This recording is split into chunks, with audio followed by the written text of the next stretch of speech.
Star ಕನ್ನಡಿಗ. ನಮಸ್ಕಾರ friends. ನಾವು ಇವತ್ತು ನಾಳೆ ಮಾರ್ಕೆಟ್ ಅನಾಲಿಸಿಸ್ ನೋಡೋದಕ್ಕೋಸ್ಕರ ಬಂದ್ವಿ. ಸೊ ಇವತ್ತು ನಾವು ಎಕ್ಸ್ಪೆಕ್ಟ್ ಮಾಡಿದಂಗೆ ಗ್ರೀನ್ ಕ್ಯಾಂಡಲೇ ಆಗಿದೆ. ಸೊ ಇವತ್ತು 25,800 ಮೇಲೆ ಕ್ಲೋಸ್ ಆಗಬೇಕು ಅಂತ ಎಕ್ಸ್ಪೆಕ್ಟ್ ಮಾಡಿದ್ವಿ, ಬಟ್ ಆಗಿಲ್ಲ. ಸೊ ಇದೇನಾಗಿದೆ, ನಾರ್ಮಲ್ ಓಪನ್ ಆಗಿ ಕೆಳಗಡೆ ಬಂದು 25,650 ಸರೌಂಡಿಂಗ್ ಬಂದು ತಿರ್ಗ 25,800 ಹೋಗಿ ಒಂದು 25,763 ಲೇಟ್ ಆಗಿದೆ. ಸೊ ನಾಳೆ ಹೋಗ್ಲಿ ಏನಾಗುತ್ತೆ ಅಂತ ಹೇಳ್ಬಿಟ್ಟು ನೋಡೋಣ. ಸೊ 15 ಮಿನಿಟ್ಸಲ್ಲಿ ಚಾರ್ಟ್ ಮಾಡಿಬಿಟ್ಟು ಬನ್ನಿ. ಸೊ ಇಲ್ಲಿ ನಾವು ಗಮನಿಸಬೇಕಾದ್ದೇನೆಂದರೆ ಬೆಳಿಗ್ಗೆ ಓಪನ್ ಆದಮೇಲೆ ಸೊ ಏನಾಗಿದೆ, ನಾವು ಆ್ಯಕ್ಚುಲಿ ಎಕ್ಸ್ಪೆಕ್ಟ್ ಮಾಡಿದ್ವಿ 25,800 ಮೇಲೆ. ಆದರೆ ಏನಾಗಿದೆ, ಆಸ್ಪಾಸ್ ಸರೌಂಡಿಂಗ್ ಇನ್ನೇನು ಕ್ಲೋಸ್ ಆಯಿತು.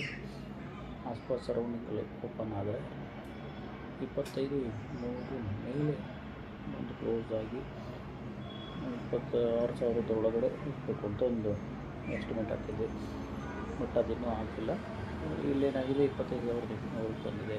800 ಬಂದು ರೆಸಿಸ್ಟೆನ್ಸ್ ಫಿಕ್ಸ್ ಮಾಡಿ ಸೊ ಬಿಲೋ 25,800 ಕ್ಲೋಸ್ ಆಗಿದೆ.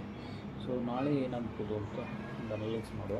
ಇಲ್ಲೇನಾಗ್ತದೆ ಅಂದರೆ 770 ಮೇಲೆ ಓಪನ್ ಆದರೆ 27,770 ಅಥವಾ 800 ಮೇಲೆ ಓಪನ್ ಆದರೆ ಡೈರೆಕ್ಟಾಗಿ ಸೊ ಇಲ್ಲೇನು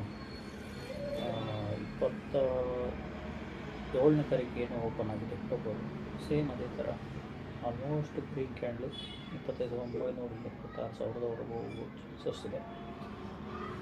ಸೊ ಇಲ್ಲಿ ಆಲ್ಮೋಸ್ಟ್ 25,950 ಒಂದು ರೆಸಿಸ್ಟೆನ್ಸ್ ಇದೆ. ಸೊ ಆಲ್ಮೋಸ್ಟ್ ಅಲ್ಲಿಗೆ ಹೋಗೋ ಚಾನ್ಸಸ್ ಇದೆ. ಸೊ ಏನಾದರೂ ಅಲ್ಲಿ ಓಪನ್ ಆಗಿಲ್ಲ, ಇಲ್ಲೇನರ ಕೆಳಗಡೆ ಓಪನ್ ಆದರೆ ಸಪೋಸ್ ಇಲ್ಲಿ ಅವರು 25,800ವರೆಗೆ ಒಂದು ರಿಟ್ರೇಸ್ ಆಗಿ ಕೆಳಗಡೆ ಬರೋ ಚಾನ್ಸಸ್ ಕೂಡ ಇರುತ್ತೆ. ಸೊ ಬೆಳಗ್ಗೆ ನೋಡಿಕೊಂಡು ನೀವು ಓಪನ್ ಆಗ್ಬೋದು ಅಥವಾ ಎಲ್ಲ ನೋಡಿಕೊಂಡು ಟ್ರೇಡ್ನ ತಗೊಳ್ಳಿ ಅಂತ ಹೇಳ್ತಾ, ಮತ್ತು ನ್ಯೂಸ್ ಏನಿದೆ ಆಲ್ಮೋಸ್ಟ್ ಹೊಸದರಿಂದ ಜಾಸ್ತಿ ಕೊಡುವಂಥದ್ದು ಯಾವುದು ಸ್ವಲ್ಪ ಪಾಸಿಟಿವ್ ಅಂದರೆ ಈ ಕಡೆ ನಾನು ಜಾಸ್ತಿ ಕೊಡ್ತಾ ಇರ್ತೀನಿ. ಬೆಳಿಗ್ಗೆ ಯಾರೆಲ್ಲ ಟ್ರೇಡ್ ಪ್ಲೇಸ್ ಮಾಡಿರ್ತಾರೆ 5 ಮಿನಿಟ್ಸ್ನಲ್ಲಿ ಒಂದು ಬಾಟಮಲ್ಲಿ ಈ ಕ್ಯಾಂಡಲ್ಲಿ ಟ್ರೇಡ್ ಪ್ಲೇಸ್ ಮಾಡಿರ್ತಾರೆ, ಅವೆಲ್ಲ ಪ್ರಾಫಿಟ್ ಇರ್ತಾರೆ. ಅರೌಂಡ್ 2 ಆದರೆ